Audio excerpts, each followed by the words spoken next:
Hey, I'm training to be a championship cuber and documenting the process. If you're new here, every single week, I make a specific training plan for how I'm going to practice cubing, target my weaknesses, and drill things I need to improve. Then I log everything I do in a spreadsheet and make a video like this that reviews what I did the previous week and goes over goals to improve on for the next week.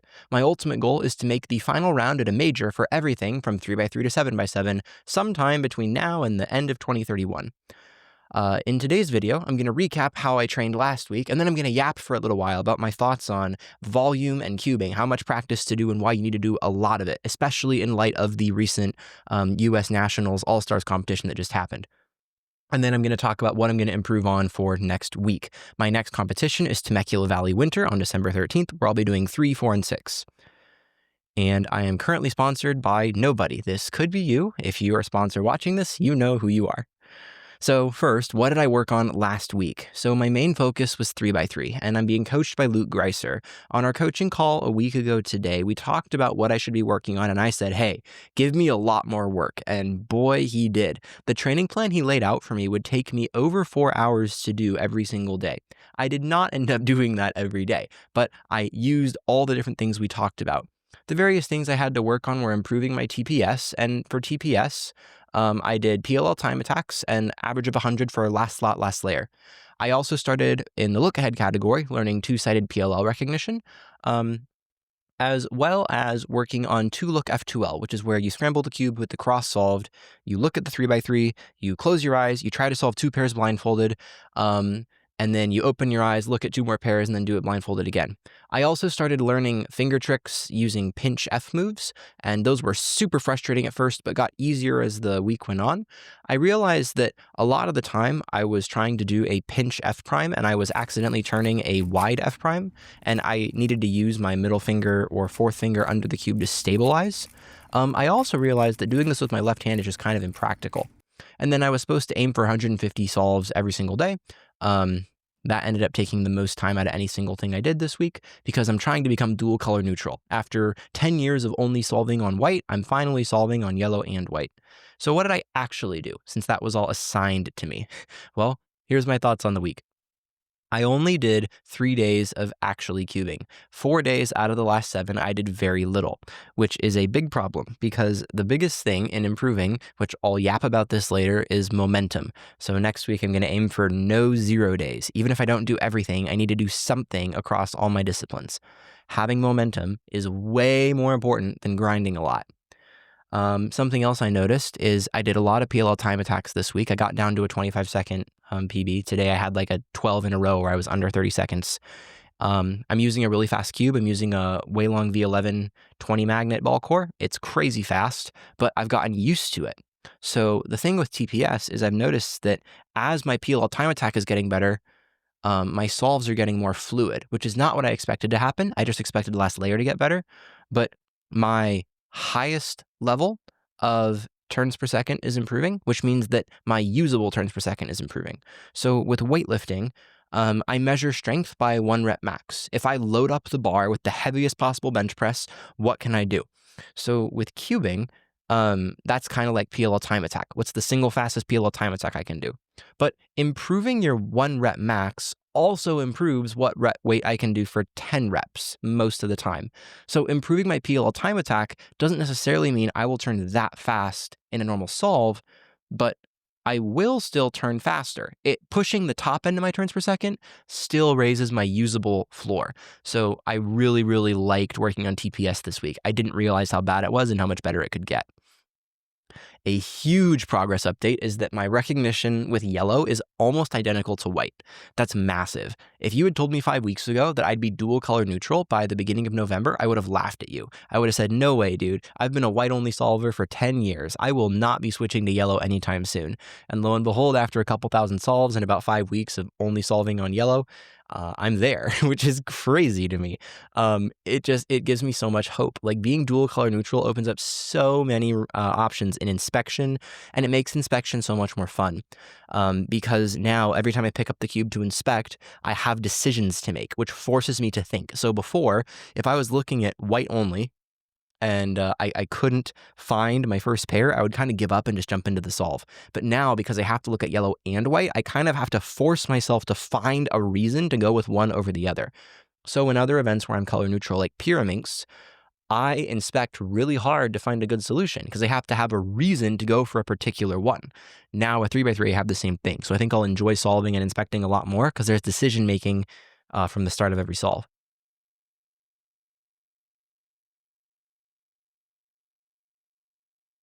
Doing my look-ahead drills made me realize my look-ahead is way, way, way worse than I thought it was. I was way overestimating my abilities here. So for PLL, I tried to learn two-side recognition this week. I spent a couple hours watching videos. There's this phenomenal video I put on the screen here from SpeedCubeDB that I learned from, and it's such a helpful resource, but my ability to do it is incredibly bad. I didn't even realize how to recognize where headlights are and whether it's an adjacent versus diagonal swap until I watched that video. I know the theory now, but I'm still super slow at doing it. There's a PLL trainer on a website called bestsiteever.net. I'll throw a video of it on the screen here that I was working with, and I got way better at it this week, but I'm still missing like 6 or 7. And I take 5 or 6 seconds to recognize each case right now. So I need to just grind it. I at least know the theory. I also found out I'm amazingly bad at predicting F2L. So I was doing a drill where I have the cross solved, then I close my eyes and solve 2 pairs, and then open my eyes and inspect and then solve the last 2 pairs. I was about 50% consistent at that. Like I would make a mistake on half of my attempts, which is way, way, way worse look-ahead ability than I thought. That drill was amazing though. I will be doing that drill for the foreseeable future. That is way superior to slow solves for me. That drill, number one, helped me learn piece awareness. It helped me learn how does this solution affect something else. And I started biasing towards solutions that I could have unaffected areas of the puzzle or solutions that helped my look ahead, which is really good because I was actively trying to decide on the best solution and I was looking for solutions that set up into another easy pair. So it wasn't just like slow solves where I was doing solutions that were the easiest to visually track my next pair. I was doing solutions that had the fewest moves or the most ergonomic ones for my next pair. So that's a super good exercise because it's improving my ability to visualize look ahead and piece awareness. And it's also improving my ability to choose optimal pairs in sequence. So I'm not really going to be doing slow solves. I'm going to be doing a lot of those blindfolded F2L drills for this next season of my improvement. I did way more solves than I used to before, and it's super helpful. I need lots of reps. A really interesting thing I noticed about 3x3 solves this week is that because the solves feel shorter, I get fatigued faster. So when I was a teenager, I got coached on go-kart racing. It was a fun birthday gift from one of my grandparents. I went to this European-style karting track, and I got coached for a few weeks. And there were multiple tracks at this location. There were go-kart tracks that took about 20 seconds to go around. They were really short. And there was one that took almost 60 seconds to do the full circuit. It was like a mile long. And the big track felt way easier to me to drive for a long time because in a 10-minute race, I would do like 9 or 10 laps around the big track. And my brain kind of got tired by the number of laps I did. On the small track, I would do 25 to 30 laps. And by like 20 to 22 laps, I was starting to get really mentally tired. Like it felt like a long time in the go-kart. And that was a total mental trick because the two races were always the same length, but the shorter track felt like more work or more time because it was completing the circuit more often. Timing how long 150 solves a day took me this week made me realize, oh, I actually am spending the same amount of time on this that I used to spend on big cube sessions, like an hour and a half of just solving straight through. But it felt way more tiring and like a lot longer time because there were so many stop and breathe moments. So that just made me realize that I need to do a lot more reps. I need to accustom myself to what 3x3 volume feels like. It also made me realize how little I've ever practiced 3x3. I would practice 5x5 for an hour and a half a day for 10 weeks straight. And I felt like that was kind of a moderate amount of practicing. So doing 150 solves a day on 3x3 is extremely reasonable with like an hour and a half a day. I just have to get my mind used to that level of volume, and I'm not used to it yet. This week I did a lot of experimenting with pinch F and F prime, and I've decided that consistent finger tricks are the way. So lefty pinch F moves are extremely inconsistent. The way I grip the cube makes it so that getting my left index in place requires a very subtle regrip of my stabilizing fingers. So it messes up almost all the other algorithms I do. Additionally, pinch F moves are not very useful on big cubes. If I'm under pressure, more precise finger tricks don't go very well. Watching the U.S. National All-Star competition today made me realize, wow, the solvers who have consistent finger tricks are the ones that win. The guys who were trying to do complicated stuff almost all folded at the end of the finals. Someone like Max Park, who has all like mechanical finger tricks, is just way more consistent under pressure. And then the other thing is flow. Complicated finger tricks almost always have a very slight lock or pause, and prioritizing flow is better than being optimal. My goal is to be good in competition, not to be theoretically optimal. So I think I'm not going to maximize S moves and pinch F moves. Luke pointed this out on the last call, and I did some math this week. I do way too many rotations. I counted up the rotations of people watching Monkey League matches.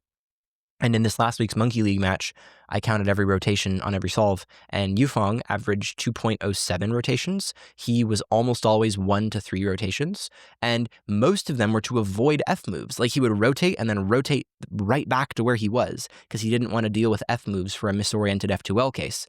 Timofey would either have no rotations or 2 to 4. He really didn't average a low amount. Yufeng's solutions were much more calculated. But I've been averaging 3 to 5 rotations a solve, probably a high 3 average if I were to watch my own footage. So some of the pinch F moves I'm learning are helpful. Learning alternate solutions is helpful.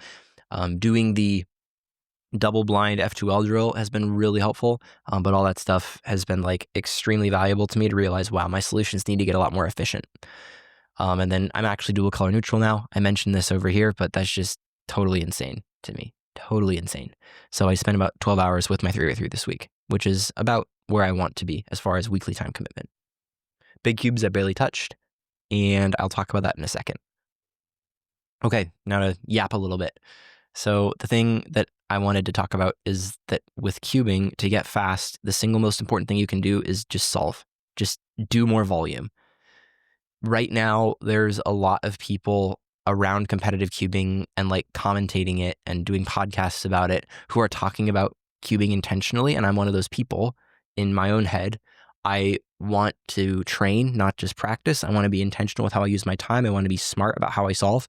But at the end of the day, it's just reps. It's just doing lots of solves. So a mental model that I have for skill growth is, in order to get better at a thing, there's kind of 3 places you can be as a person. You can be maintaining a skill. So maybe you play a sport and you're the same level and you go play a little bit and you maintain your skill. Maybe you stop playing your sport completely and you start to regress. Maybe you play a lot and you improve a little bit more. So let's look at an area that I think about a lot, which is building muscle. You can regress in your muscle mass if you literally don't do any sort of workout for a few weeks in a row. But most scientific literature shows that if you have trained up your muscle mass, you're not actually going to lose much muscle mass, if any, until you don't touch weights for 2 weeks or longer. If you do even one workout that kind of pushes yourself to near failure point, where like you push and push and push and you get really, really tired, one time in a 2-week period, you can maintain your muscle mass. You can grow muscle if you do that a little more often, like once a week. But something interesting happens the more experienced in the gym you get. If you're a total beginner, you can maintain your muscle mass barely working out at all, and it only takes a little bit of working out to improve. But when you get really, really good, and I'll switch my camera here, the values change. You regress way faster. You can regress if you just have a weak workout, not even if you don't go, but if you have a poor workout. And it takes a whole lot more work to maintain the same amount of muscle mass. Whereas as a beginner, as long as you did a little bit of working out once every couple weeks, you could maintain your muscle mass. When you get advanced, you have to do quite a bit of working out more regularly just to stay the same level. And to get better, you have to do a lot of work very consistently. Otherwise, you're not going to improve at all. You're just going to be stuck in the maintenance area. If you visualize this a little bit better, as a beginner, the floor you have to get past to not get worse is very low. You only have to do a little bit of work to get above this regression level.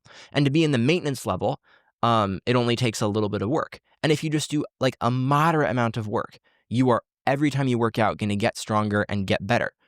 But as you get more and more advanced, the area where you could regress in muscle mass gets bigger and bigger and bigger. So over here, if you work out this much, like say once every week, moderate intensity, you would maintain your muscle mass and fitness.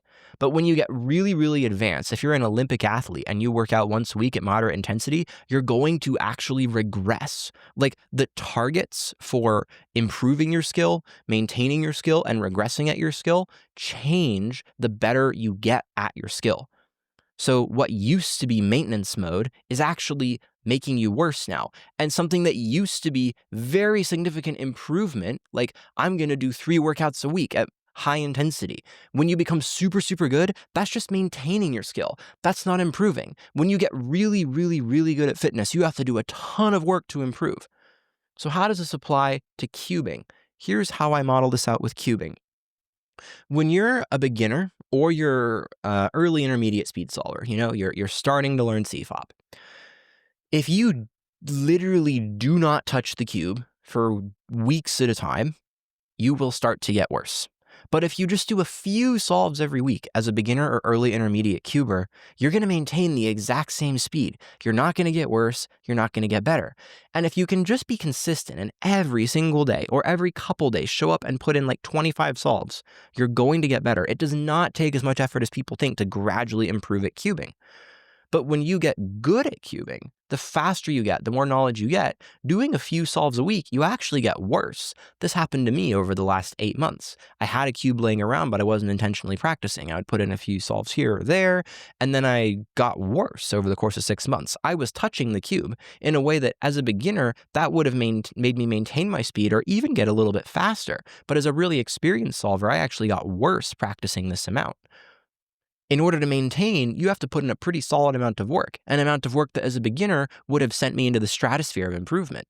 And to get better, you have to put in a pretty substantial amount of work to crack this barrier from maintenance to improvement mode. And to really get better, like actually make a noticeable difference in your times as you get to be a really fast cuber, you have to do a lot of solves along with intentional training every single day. There's like marginal improvement and there's substantial improvement mode. And I would differentiate between those two. The interesting thing is this is what high-level cubers want. This is where I want to live right now. And in order to get to this level of improvement, that is a moving target. I covered it up, didn't I? There you go. That's a moving target. The amount of solves and intentional training you have to do in order to actually improve at cubing as an advanced solver always is growing. And we as cubers almost always underestimate how much volume it takes to improve at a fast rate. I certainly have for my entire cubing career. So I'm going to put a couple clips on screen here. Like Yiheng Wang, he did this interview.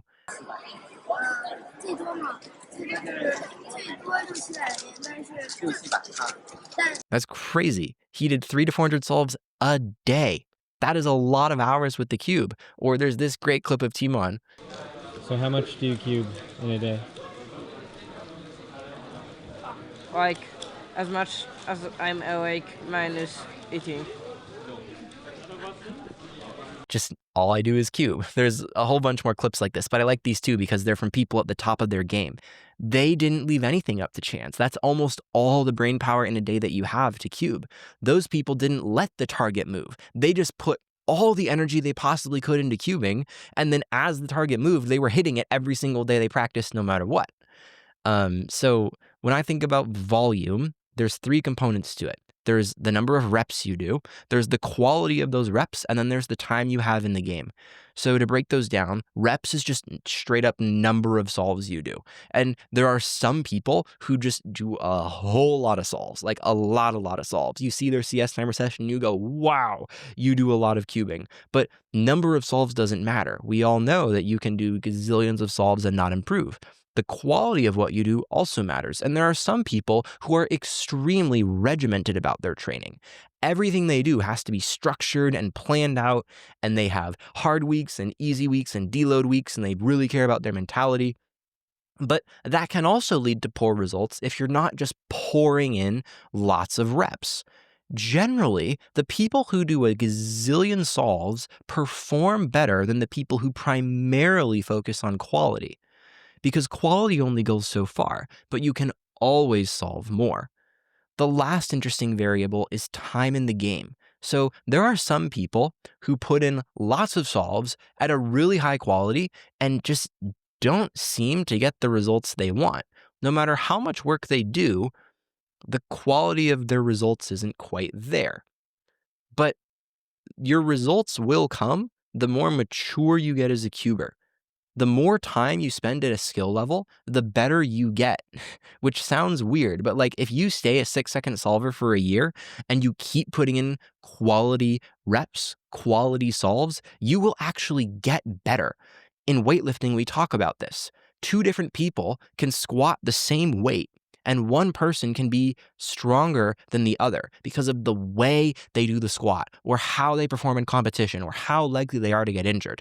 There is a skill difference and then eventually a result difference in 2 people who have been applying similar quality of work, but one has been in the game for longer.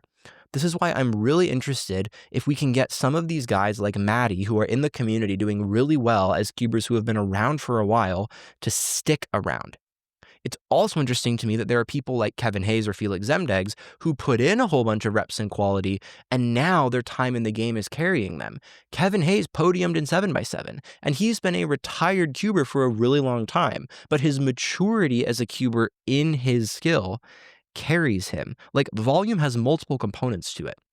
And so the longer you stick with something, the more momentum you build up behind it, the more solves you put in, the better those are. And the more you can lift all 3 of those factors at once, the better your results will be. So my goal is to do enough volume over the next 6 to 7 years that it would be totally crazy for me to not hit my cubing goals. And by volume, I don't just mean solve a lot, and I don't just mean be intentional. I mean solve a lot with intentionality constantly for a long time. And if you do enough time with enough solves at enough quality, it's inevitable that you don't improve. Like, if I did 400 solves a day like Yiheng, of course I would improve. It'd be stupid that I wouldn't improve. So that's my goal. Do enough volume that it would be totally ridiculous for me to not live up here. It would be totally ridiculous for me to not hit this moving target. So what am I planning for next week? Well, the thing is, I can't solve for hours and hours every day. I'm going to have to rely on this time in the game to get me volume, not amount of time every day. I'm married. I have a job. I have a business I'm starting and growing.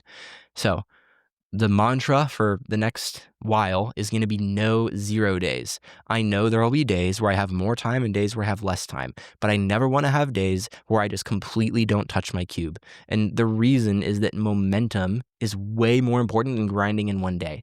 3 days with 25 quality solves each day is better than 1 day with 75 quality solves in it, because the skill that I learn in 1 day, the momentum will build. My muscles won't atrophy. I will gradually stack improvement. There's a whole bunch of areas of my solve that I want to improve. I want to get better at 2-sided PLL recognition. I want to develop better piece awareness in my F2L look ahead and in how I predict things in inspection. I want to develop more intelligent solutions around X crosses, double X crosses, pair selection, rotation reduction. I want to develop much higher turns per second. And I'm so glad that I'm almost done learning dual color neutrality. But I can't develop all of these at once. Each of these skills has its own improvement graph. Just like this. Each of these skills has one of these skill trees, and my goal is to keep each skill within this maintenance bucket except for one, and take one skill at a time and push it above this line. Take one thing, like piece awareness, and work on it a ton up here, and just keep the rest of my things, TPS, inspection ability, PLL recognition, whatever the skills are, and keep them in maintenance mode. Then, once I've sufficiently improved one area of skill, drop that skill back into maintenance mode and lift another one up to the top level. This is my approach to all events. It's why I'm going to be doing this no 0 days thing, so that I never lose any one event out of maintenance mode, or maybe I lightly regress in it, and I have something that I'm always making huge progress in. So specifically for big cubes, I'm going to be in maintenance mode. I'm just going to do 1 competition average a day for each of these events right here. I'm guessing that's about 30 minutes every day, which is not bad at all, and I maintain my skill across all these. Then for 3x3, I want to do a little bit more with TPS. I feel like my PLO time attacks are a super helpful way to warm up. Like, I don't foresee stopping that anytime soon. And then the 2 blind pair exercise is just so good. I cannot to look both the first 2 and last 2 F2L pairs consistently right now. So I'm not even going to try to do that. I'm just going to try and predict the last 2 F2L pairs consistently. And once I can 100% that, like every time, then I will go to doing blind to look full F2L. And then from there, I'll back into doing inspection and cross +1. But for right now, my goal is scramble the cube with 2 pairs unsolved, close my eyes, solve the 2. And until I get 20 of those correct, I don't stop doing it. Pretty sure it's about 25 minutes, but we'll see. And then I'm going to aim for 100 solves a day. I have to solidify solving on yellow. I can't let it become a fad, and I can't go back to dual or color neutrality and start defaulting to white. And additionally, I need more solves right now. I'm still not comfortable enough with the motion of solving 3x3. I have to get my mind acclimated to lots of volume with a 3x3. And this isn't 2 hours. This isn't like an hour and a half. So, yeah. That's just this slide again. So yeah, there you go. If you have any questions, comments, thoughts for me, please leave them. I read every comment. I respond to all of them. And now I'm going to get back to work. I will talk to you next week.